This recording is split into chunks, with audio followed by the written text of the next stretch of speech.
सर्दी की वह शाम थी। बनारस की गलियां धुएं और चाय की खुशबू में डूबी हुई थीं। गंगा के किनारे हवा में हल्की सी नमी थी और घाट पर आरती की घंटियों की आवाज दूर तक फैल रही थी। रामलाल अपनी पुरानी मोटरसाइकिल पर बैठा चुपचाप घर लौट रहा था। माथे पर पसीना नहीं था, पर अंदर कहीं भारीपन था। दफ्तर से थकान नहीं, बल्कि उस रोज की बोलचाल का भार था। पत्नी सुनीता की शिकायतें, बच्चों की मांगें और खुद की अधूरी इच्छाएं। वो कभी ऐसा नहीं था। वो मुस्कुराने वाला आदमी था जो अपने मोहल्ले में सबसे पहले सबको राम राम बोलता था। शादी के पहले तक उसका नाम हर किसी की जुबान पर था। रामलाल भाई बड़े खुश मिजाज आदमी हैं, पर वक्त के साथ मुस्कान घुलने लगी थी, जैसे किसी गिलास में धीरे धीरे झर की बूंदें घुलती हैं। उसने पहली बार शराब तब पी थी जब उसकी बेटी का स्कूल बदलने की बात पर झगड़ा हुआ था।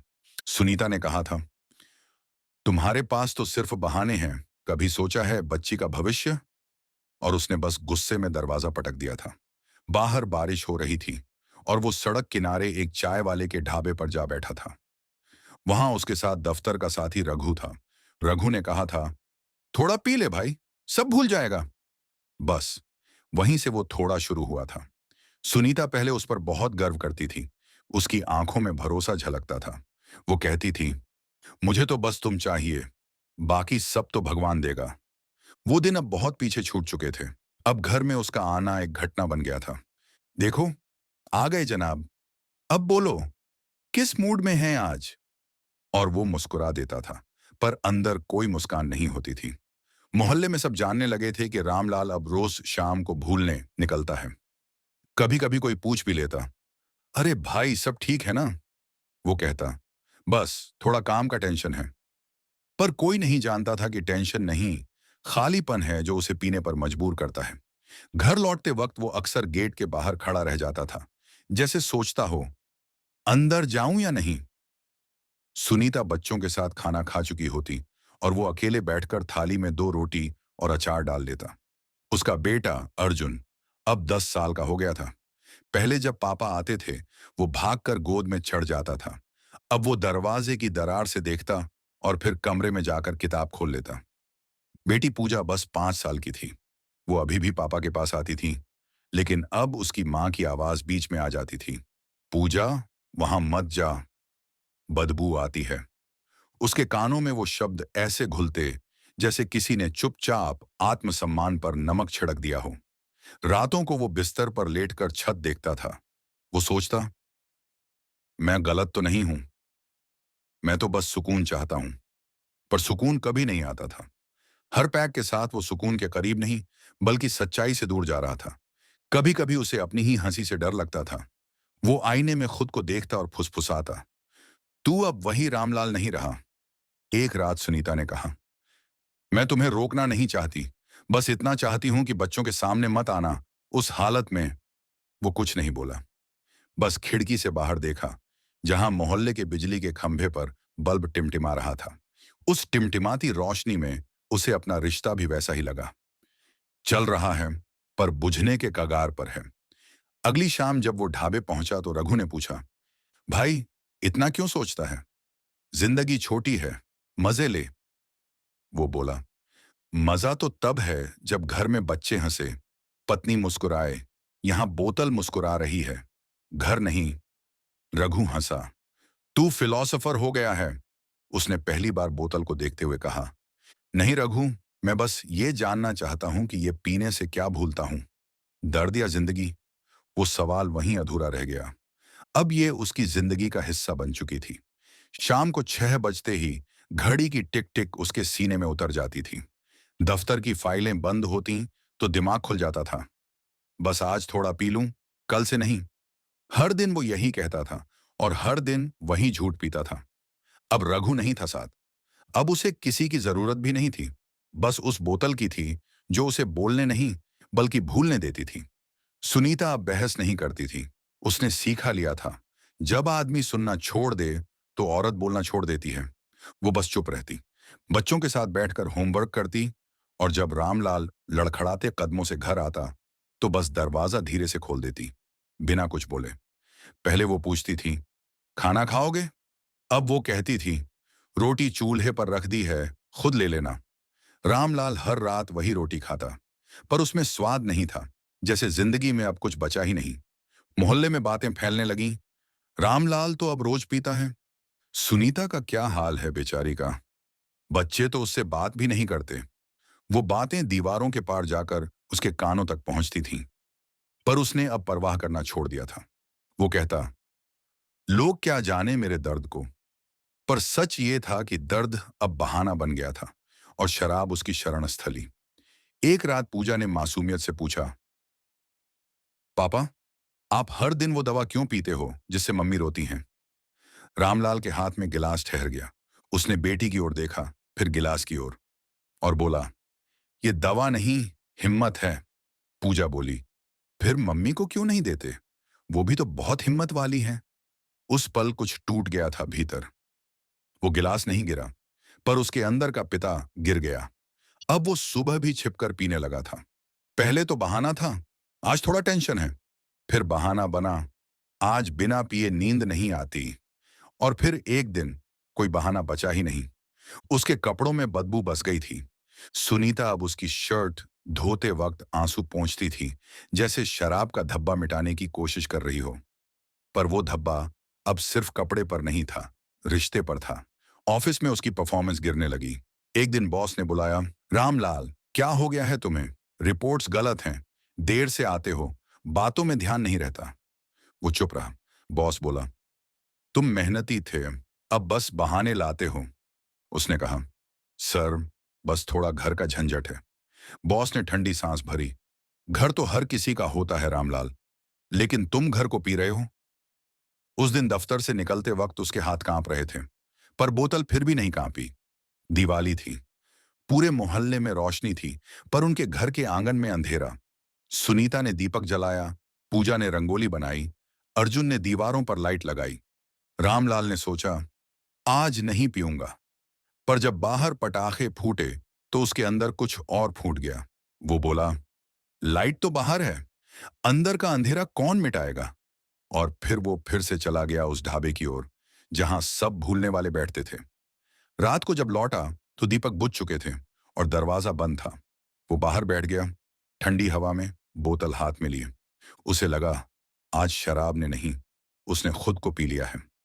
अगली सुबह जब वो उठा तो मेज पर एक कागज रखा था, सुनीता की लिखावट में, रामलाल, मैं हार गई हूं तुमसे नहीं, तुम्हारी शराब से। मैंने कोशिश की थी तुम्हें बचाने की, पर तुम खुद डूबना चाहते हो। बच्चों को लेकर मैं मायके जा रही हूं। जब तक तुम खुद से लड़ना नहीं सीखोगे, मैं वापस नहीं आऊंगी। सुनीता। कागज पर आंसुओं के निशान थे, शायद उसके भी, शायद उसके भी। उस रात उसने फिर पी, पर इस बार नशा नहीं हुआ, क्योंकि इस बार शराब नहीं, सन्नाटा ज्यादा कड़वा था। दिन हफ्तों में और हफ्ते महीनों में बदल गए। अब घर में सिर्फ दीवारें थीं और वो। टीवी चलता रहता, पर आवाज सिर्फ उसकी सांसों की थी। वो अब खुद से बातें करता था। सुनीता लौटेगी ना? बच्चे मुझे भूल गए होंगे क्या? फिर खुद ही जवाब देता, कौन लौटेगा उस घर में जहां प्यार की जगह शराब रखी थी? एक दिन डॉक्टर ने कहा, रामलाल जी, आपका लिवर 80% खराब हो चुका है। अब अगर छोड़ा नहीं तो जिंदगी महीनों की बात है। वो हंसा। डॉक्टर ने हैरानी से देखा। वो बोला, डॉक्टर साहब, शरीर तो अब खराब हुआ है, रिश्ते तो पहले ही मर चुके हैं। 3 महीने बीत चुके थे उस दिन को जब डॉक्टर ने कहा था, अब नहीं छोड़ा तो नहीं बचोगे। रामलाल ने शराब नहीं छोड़ी, पर अब शराब ने उसे छोड़ दिया था। उसके शरीर ने, उसके होठों ने, उसकी रगों ने, सबने इनकार कर दिया था। अस्पताल के कमरे में वो लेटा था। मशीन की बीप बीप आवाज हर सांस का हिसाब रख रही थी। उसके चेहरे पर दाढ़ी बढ़ गई थी, बाल बिखरे हुए थे, पर आंखें अब भी वही थीं जो कभी हंसी बांटती थीं। नर्स बोली, आपके रिश्तेदारों को बुला लीजिए। उसने धीमी आवाज में कहा, मेरे रिश्ते तो पहले ही चले गए हैं। रघु वही था जिसने पहली बार उसे थोड़ा पी ले कहा था। वो आया, चेहरा झुका हुआ। रामलाल ने उसे देखकर मुस्कुराने की कोशिश की, पर होंठ सूखे थे। रघु बोला, भाई, माफ कर दे, अगर मैं उस दिन न कहता। रामलाल ने बीच में रोका, नहीं रघु, तूने सिर्फ रास्ता दिखाया था, चलना मैंने चुना था। दोनों चुप रहे। रघु की आंखें भीगी और उसने जेब से पुरानी तस्वीर निकाली। सुनीता, अर्जुन, पूजा और रामलाल चारों दीपावली के दिन मुस्कुरा रहे थे। रामलाल ने कांपते हाथों से तस्वीर छुई और बोला, बस यही तो था मेरा असली नशा। नर्स ने दराज साफ की तो एक मुड़ा हुआ कागज मिला। उसमें लिखा था, सुनीता, मैं अब समझा हूं कि शराब कभी गम नहीं मिटाती, बस गम का आकार बड़ा कर देती है।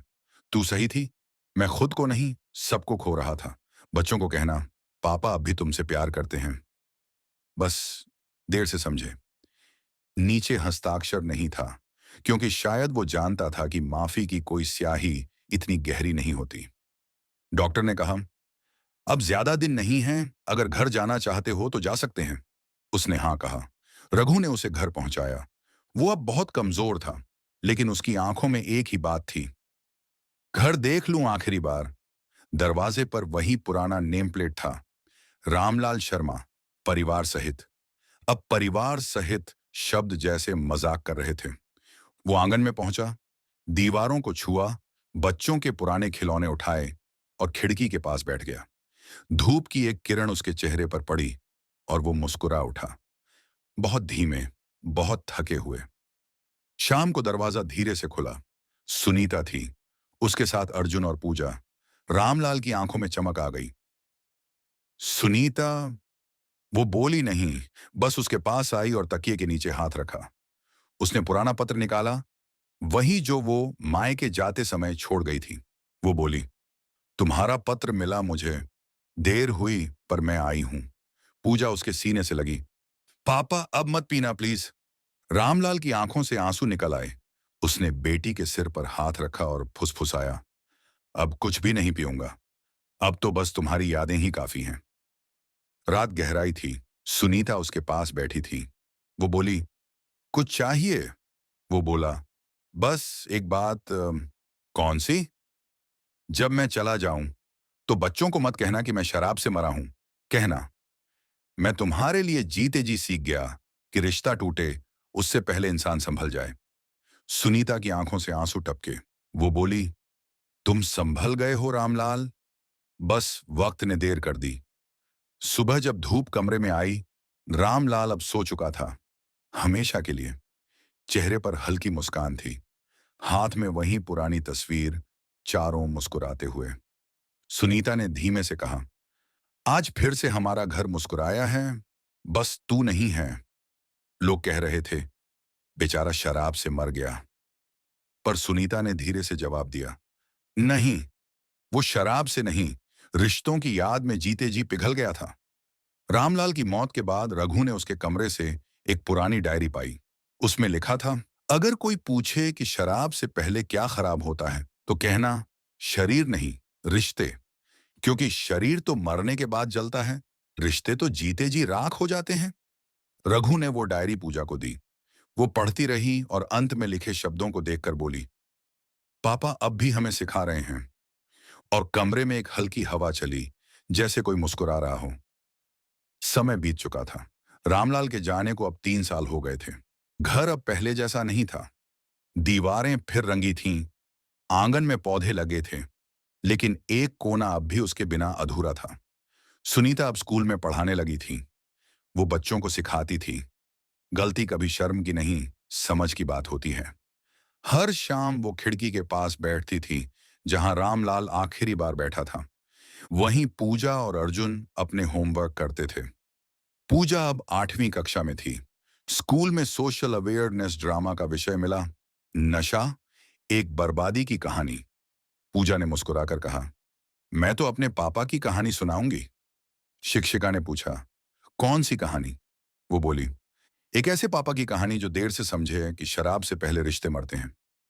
ड्रामा वाले दिन जब पूजा मंच पर बोली, पापा कहते थे, बोतल में सुकून नहीं, बस सन्नाटा है, और जो आदमी सन्नाटे से दोस्ती कर ले, वो घर की आवाजें खो देता है। पूरा हॉल शांत हो गया। अंत में सबने तालियां बजाईं। उसने मंच पर सिर झुकाकर कहा, यह कहानी मेरे पापा की नहीं, हम सबकी है। अर्जुन अब कॉलेज में था। एक दिन उसने पिता की वही पुरानी डायरी फिर खोली। उसमें लिखा था, अगर मेरी जिंदगी किसी को रास्ता दिखा सके तो मेरी मौत भी बेकार नहीं जाएगी। अर्जुन ने उस दिन निश्चय किया, वो नशे के खिलाफ एक छोटा कैंपेन चलाएगा। रिश्ते पहले, नशा बाद में। उसने दोस्तों के साथ मिलकर स्कूल कॉलेजों में भाषण देने शुरू किए। लोग पहले हंसे, फिर रोए, फिर समझे। हर जगह वो एक ही बात दोहराता, शराब बुरा नहीं, वो पल बुरा है जब आप उसे रिश्तों से ज्यादा जरूरी समझ लेते हैं। एक दिन स्कूल के बाद सुनीता को एक बूढ़ा व्यक्ति मिला, वही रघु। वो झुका, बोला, भाभी जी, मैंने उस दिन जो शुरू करवाया वही उसे ले डूबा। सुनीता ने सिर हिलाया। नहीं रघु, गलती तुम्हारी नहीं थी। नशा कभी किसी का दोस्त नहीं बनता, बस वक़्त बन जाता है। और वक़्त अगर गलत हो तो हर इंसान गलत रास्ते पर चला जाता है। रघु ने धीरे से कहा, पूजा और अर्जुन अब उसे गर्व महसूस करवाते हैं। शायद वो वहीं ऊपर बैठा मुस्कुरा रहा होगा। सुनीता ने आसमान की ओर देखा। सूरज ढल रहा था, पर रोशनी अब भी सुनहरी थी। एक दिन अर्जुन ने डायरी का पिछला हिस्सा देखा, जहां एक पेज चिपका हुआ था। उसने धीरे से अलग किया। पन्ने पर लिखा था, अगर कोई ये पढ़ रहा है तो जान ले, मैं मरना नहीं चाहता था। मैं बस जीते जी अपने गलतियों से भाग रहा था। और जब रुका, तब तक देर हो चुकी थी। लेकिन अगर मेरी बेटी कभी स्टेज पर बोले और मेरा बेटा लोगों को नशे से बचाए, तो समझना, मैं अब भी जिंदा हूं। हर उस मुस्कान में जो किसी रिश्ते को टूटने से बचा ले। अर्जुन की आंखें भर आईं। उसने वो पन्ना धीरे से पूजा के हाथ में रखा। दोनों चुप रहे, लेकिन उस चुप्पी में एक जिंदा रिश्ता था, जो किसी शराब से नहीं, माफी से बना था। कुछ महीने बाद पूजा का स्कूल प्रोग्राम था। वो मंच पर बोली, कहते हैं इंसान मर जाता है, पर सच ये है कि इंसान नहीं, उसकी समझ जिंदा रहती है। मेरे पापा की गलती ने हमें तोड़ा नहीं, हमें जोड़ा। क्योंकि उन्होंने जाते जाते हमें सिखाया, नशे से बड़ी कोई हार नहीं और माफी से बड़ी कोई जीत नहीं। पूरा हॉल खड़ा हो गया। तालियां गूंज उठी। मंच के पीछे लगी फोटो, रामलाल शर्मा, एक सच्ची सीख। और ठीक उसी पल, जैसे हवा का एक झोंका आया, जिसने दिए की लौ को झुकाया मगर बुझाया नहीं। जैसे कोई ऊपर से मुस्कुरा कर कह रहा हो, अब रिश्ता सच में मुस्कुरा रहा है। रात का समय, खिड़की के पास दीपक जल रहा है। दीवार पर वही पुरानी तस्वीर, चारों मुस्कुराते हुए। अब बस एक बदलाव था। तस्वीर के नीचे लिखा गया था, जब रिश्ता आखिरी बार मुस्कुराया था, वही दिन था जब हमने नशे से ज्यादा प्यार को चुना। सुनीता खिड़की से बाहर देखती है। बच्चे हंसते हैं और हवा में कहीं से आती है वही धीमी आवाज, मैं यही हूं। शराब किसी इंसान को एक दिन में नहीं मारती, पर धीरे धीरे वो उसकी जिंदगी से वो सब छीन लेती है जो उसे जिंदा रखता है, प्यार, सम्मान और अपने। और जो इंसान ये समझ ले, वो मरकर भी दूसरों के लिए जीता रहता है। दोस्तों, अगर ये कहानी आपको पसंद आए तो चैनल को सब्सक्राइब जरूर करें। मिलते हैं किसी दूसरे कहानी में। धन्यवाद।